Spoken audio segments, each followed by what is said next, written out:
it's easily recognizable as the music of Elliott Carter, and there's a lot of the language in the writing is familiar to me for having played so much of his orchestral repertoire. But I do feel like this piece is unique in the way that he writes, especially for the solo voice, that the flute line very often in the piece is extremely lyrical, and it's just these sweeping, sort of suspended, sort of soaring lines that are very, very lyrical, and I think that's a little bit, I wouldn't say new, but I would say maybe the emphasis on that, the extent to which that's the case in this piece is maybe different from what I've played and experienced in some of his other works. So, you know, from my perspective as the soloist, it's a real treat to sort of sink my teeth into those really beautiful lyrical sections that I think take advantage of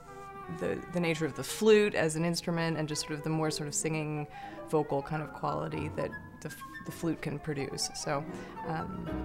you know, I wouldn't say that the piece is a radical departure from what I've, you know, learned of his music of all the pieces that I've played, but it's got its own unique voice. The structure and the orchestration of the piece are really they're clear and they're very transparent, which is, I think, just a wonderful gift to me as a soloist, that the scoring for the orchestra it's very colorful, and there's a lot of sort of texture and variety, but it's not sort of monolithic and sort of vast. It's very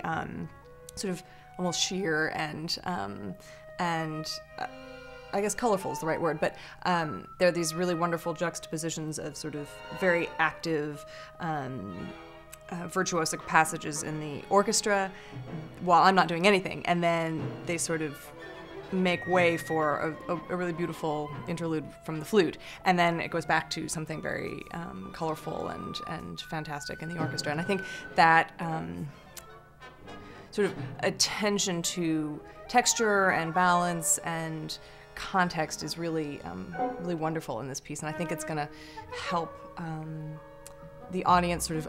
understand the piece really well, because it's not dense and thick and complex in that way. It's sort of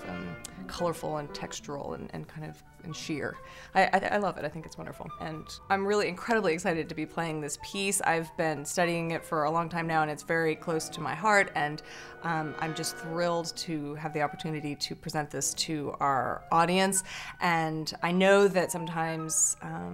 hearing a brand new piece can seem overwhelming, and I just really want the audience to have a chance to just take in this piece in whatever way works for them. There's beautiful textures and colors and